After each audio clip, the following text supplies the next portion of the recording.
Hello, Danielle Carter here, and welcome back to my MBTI overview series. This is part 3 of a 4-part series where I am going over the 4 preference pairs as it relates to leadership development. So if you haven't seen part 1 or part 2 yet, definitely go ahead and check that out.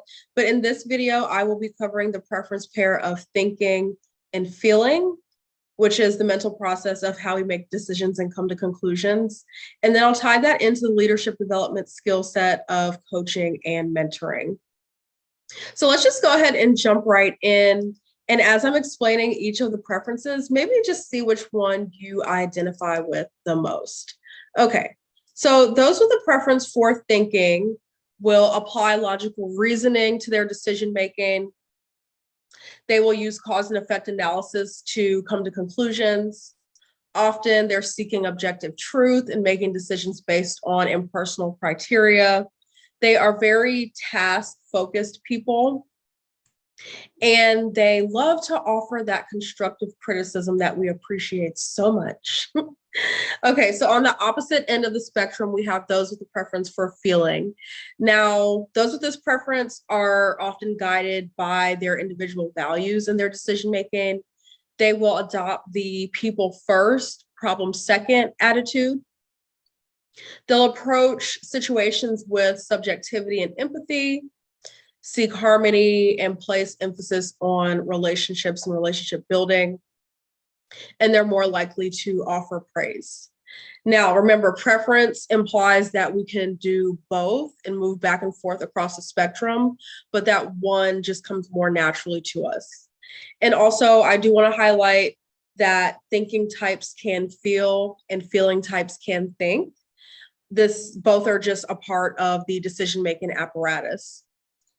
Another interesting difference between the two is those with a preference for thinking like to be valued for what they do, and those with a preference for feeling like to be valued for who they are. Also, another difference in terms of project completion. Those with a preference for feeling appreciate praise along the way until the project is finished or the work is done. And those with a preference for thinking really just appreciate it at the end when they have produced the final outcome. So if you are giving someone with a thinking preference praise at each step of the way, they may look at you like, I'm not done yet. But yeah, so this is important in terms of motivation, positive reinforcement, and how we provide encouragement and feedback. Now, if you are a dynamic leader, not average, but dynamic, you will have a toolbox of coaching and mentoring techniques to be able to provide that individualized coaching and mentoring experience. So let's just quickly take a look at what coaching and mentoring is. Now, this definition is applicable to industrial organizational psychology. But mentoring is a work relationship that encourages development and career enhancement for people moving through the career cycle. Now, we can really unpack this, but we'll just leave it there for right now. A mentor is a trusted counselor or guide, and mentoring is a time for both people to gain valuable knowledge and insight. Emphasis on both.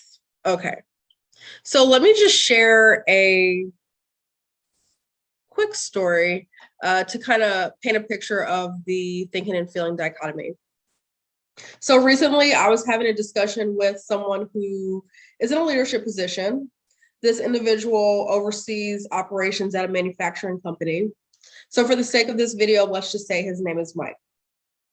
So Mike was frustrated that several employees were not progressing the way he thought they should have progressed, or that productivity was not increasing as a result of his coaching. Now, Mike had taken the MBTI before, so I just happened to know that he had a preference for thinking. And when he explained how his coaching sessions were conducted, how his one-on-ones went, I had more insight into the dilemma, which is actually a common occurrence with those in leadership roles. So many leaders will apply one approach to everyone, and usually that approach entails their own mental process because it's easy to just do what comes naturally to us. The challenge really lies within adapting or modifying our approach to fit the needs of someone else.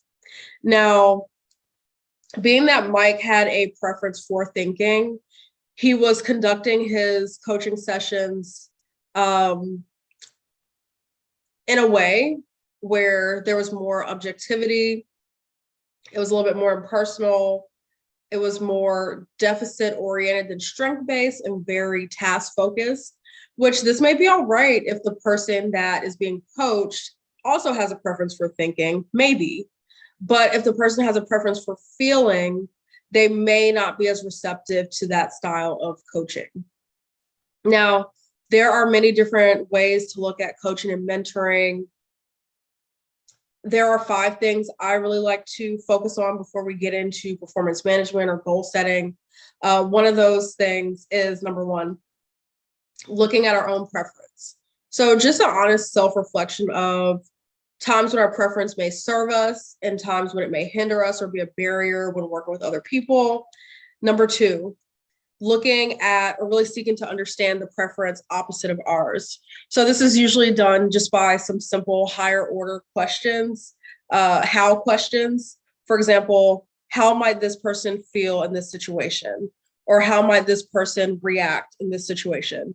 And what this does is kind of force empathy and makes us adopt a different point of view other than our own. Number 3, building rapport. So the internet is full of tips and techniques to help with rapport building. Of course, the internet is full of a lot of things. But anyway, using the information from the MBTI assessment can help with rapport building.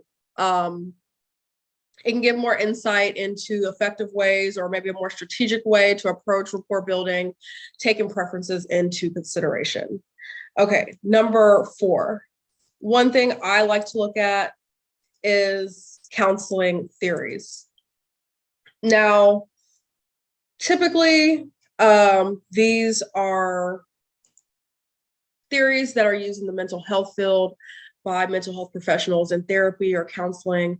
But in essence, counseling is what a coach or mentor provides. So these are just a few theories, but what I found is that having just a basic fundamental knowledge of some counseling theories can enhance leadership capabilities exponentially, and not just in the realm of coaching and mentoring.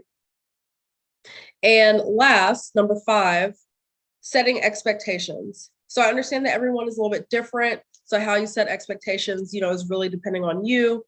But one way to enter into the coaching and mentoring relationship is to set the expectation up front that communication will be a two-way street, and that you as the leader are there to learn and grow as well. Having that mindset of intellectual humility that you may not have all the answers all the time, but you will make an effort and a commitment to be collaborative when the situation allows for it.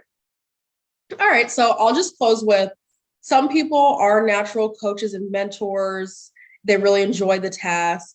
And some just kind of fall into a role where coaching and mentoring is just a requirement of the position.